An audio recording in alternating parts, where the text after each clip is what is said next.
देख रहे हैं सबकी हिंदी.com। एक नजर अब तक की सुर्खियों पर। आज सोमवार 18 सितंबर से संसद का विशेष सत्र शुरू होने जा रहा है। इस सत्र के दौरान 5 बैठकें होंगी और यह 22 सितंबर तक चलेगा। आपको बता दें कि सत्र की शुरुआत पुराने संसद भवन से ही होगी और उसके बाद कल यानी मंगलवार 19 सितंबर को संसद की कार्यवाही न्यू पार्लियामेंट बिल्डिंग में शिफ्ट कर दी जाएगी, जिसके बाद बाकी के 4 दिनों तक संसद का विशेष सत्र वहीं चलेगा। इस बात की जानकारी देते हुए संसदीय कार्य मंत्री प्रहलाद जोशी ने कल रविवार को कहा कि सोमवार से 5 दिन के लिए संसद का विशेष सत्र शुरू होने वाला है, जिसके लिए कुल 8 बिल लिस्टेड हैं। पहले दिन सत्र की बैठक पुराने संसद भवन में होगी, जहां 75 साल लोकतंत्र पर दोनों सदन में अलग अलग चर्चा होगी और अगले दिन यानी 19 सितंबर को पुराने संसद भवन में फोटो सेशन होगा। फिर सुबह 11 बजे सेंट्रल हॉल में दोनों सदनों का संयुक्त कार्यक्रम होगा। उसके बाद हम नई संसद में प्रवेश करेंगे।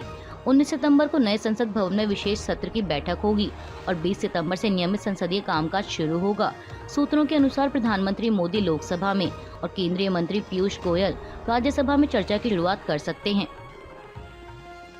आज सोमवार से शुरू हो रहे संसद के विशेष सत्र से पहले कल रविवार 17 सितंबर को सर्वदलीय बैठक बुलाई गई। इस बैठक के दौरान बीजेडी और बीआरएस समेत कई राजनीतिक दलों ने महिला आरक्षण विधेयक को संसद में पेश किए जाने पर जोर दिया। वहीं बैठक के बाद संसदीय कार्य मंत्री प्रहलाद जोशी ने इसकी जानकारी देते हुए कहा कि आज सर्वदलीय बैठक हुई, जिसमें 34 दल के 51 नेताओं ने हिस्सा लिया।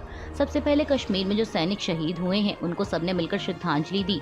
जोशी ने आगे कहा कि एजेंडा में 4 बिल लिस्टेड हैं, कुछ बीएसी में पेंडिंग बिल हैं, कुल 8 बिल हैं। कई दलों ने अपनी बात रखी है, लेकिन सरकार अपने एजेंडे पर काम करती है। वहीं संसद के विशेष सत्र को लेकर कांग्रेस नेता अधीर रंजन चौधरी ने कहा कि हमें तो लगता था कि यह स्पेशल सेशन हो रहा है, लेकिन अब लगता है कि रेगुलर सेशन है। सरकार के रवैये से विपक्ष को भ्रम है, हमें कुछ चीजों से वंचित किया जा रहा है। 0 ओवर और क्वेश्चन सेशन खत्म किया गया है, ये ठीक नहीं है। नए भवन में जाएंगे, यहाँ जाति जनगणना, बेरोजगारी और महंगाई पर चर्चा होनी चाहिए। इसके अलावा एनसीपी नेता प्रफुल्ल पटेल ने कहा कि सेशन में 4 बिल लाने की बात हो रही है। देश में 50% महिलाएं हैं। हमने सुझाव दिया है कि सत्र में महिला आरक्षण बिल को पास कराया जाए। मणिपुर में छुट्टी पर आए भारतीय सेना के एक जवान की कुछ अज्ञात लोगों ने हत्या कर दी है। मीडिया रिपोर्ट्स के मुताबिक भारतीय सेना के जवान सिपाही सर्टो थोंगथोंग कॉम का पहले अपहरण किया गया और फिर उनकी हत्या कर दी गई। सेना से मिली जानकारी के मुताबिक सुबह लगभग 10 बजे के करीब सिपाही सर्टो का उनके घर से अपहरण कर लिया गया था। उनके 10 साल के बेटे के बयान के मुताबिक, जो कि इस पूरी घटना का गवाह भी है, उसने बताया कि अचानक 3 बदमाश घर में घुस आए। उस वक्त सिपाही सर्टो घर के बरामदे में बैठकर उससे बातचीत कर रहे थे। उसी दौरान उन तीनों बदमाशों ने अचानक बच्चे के पिता के सर पर पिस्तौल रखकर उन्हें जबरन एक सफेद रंग की गाड़ी में बैठा लिया और अपने साथ लेकर चले गए। सिपाही की तलाश लोकल पुलिस और सेना लगातार कर रही थी कि अचानक उनका शव इम्फाल पूर्वी जिले के खुनिंगथे गांव में मिला। उनकी पहचान की पुष्टि उनके भाई और बहनोई ने की है, जिनका कहना है कि सैनिक की हत्या उसके सिर में एक ही गोली मारकर की गई थी। फिर लोकल पुलिस पोस्टमार्टम रिपोर्ट का इंतजार कर रही है।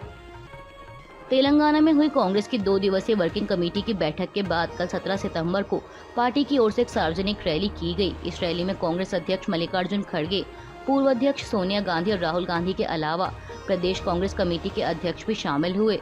इस दौरान लोगों को संबोधित करते हुए कांग्रेस अध्यक्ष मल्लिकार्जुन खड़गे ने तेलंगाना के सत्तारूढ़ बीआरएस पर जमकर हमला बोला। खड़गे ने कहा कि जिन्होंने कुछ नहीं किया वे कहते रहते हैं कि उन्होंने देश को आज़ादी दिलाई है। हमने कड़ी मेहनत की। कांग्रेस ने तेलंगाना को आज़ाद कराने में मदद की है। कांग्रेस ने तेलंगाना को अलग राज्य बनाया।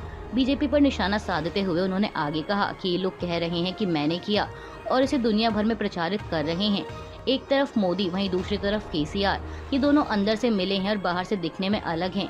केसीआर की पार्टी बीजेपी की बी टीम है। इस वजह से बीजेपी केसीआर की पार्टी को मदद कर रही है। आगामी तेलंगाना विधानसभा चुनाव के मद्देनजर कल रविवार को राज्य में की गई सार्वजनिक रैली के दौरान कांग्रेस ने तेलंगाना के लोगों के लिए 6 गारंटियों की घोषणा की। ये घोषणाएं कांग्रेस नेता सोनिया गांधी द्वारा की गईं। उन्होंने कहा कि तेलंगाना के लोगों की आकांक्षा को पूरा करने के लिए हम 6 गारंटियों की घोषणा कर रहे हैं। हम उनमें से प्रत्येक को पूरा करने के लिए प्रतिबद्ध है। बता दें कि तेलंगाना में कांग्रेस की गारंटियों में महालक्ष्मी गारंटी योजना, जिसके तहत महिलाओं को हर महीने 2500 रुपए दिए जाएंगे। एलपीजी गैस सिलेंडर 500 रुपए में दिया जाएगा और महिलाओं को आरटीसी बसों में फ्री यात्रा की सुविधा मिलेगी। इसके अलावा रायथू भरोसा, इसमें किसान और पट्टेदार किसानों को 15,000 रुपए सालाना दिए जाएंगे। खेतीहर मजदूरों को 12,000 रुपए मिलेंगे और धान की खेती पर 500 रुपए का बोनस मिलेगा। वहीं तीसरी योजना यानी गुरुआ ज्योति गारंटी के तहत सभी घरों में 200 यूनिट मुफ्त बिजली मिलेगी। चौथी गारंटी इंदिरम्मा इंदु गारंटी के तहत जिनके पास अपना घर नहीं है उन्हें इसके लिए जमीन और 5 लाख रुपए दिए जाएंगे और तेलंगाना आंदोलन सेनानियों को 250 स्क्वायर फीट जमीन दी जाएगी। पांचवी गारंटी में युवा विकासम गारंटी के तहत छात्रों को 5 लाख रुपए के विद्या भरोसा कार्ड दिए जाएंगे। प्रत्येक मंडल में तेलंगाना इंटरनेशनल स्कूल स्थापित किया जाएगा और बुजुर्गों को 4,000 रुपए की मासिक पेंशन मिलेगी। इसके अलावा आरोग्य इंश्योरेंस, जिसमें राजीव आरोग्य श्री के तहत 10 लाख रुपए का बीमा कराया जाएगा।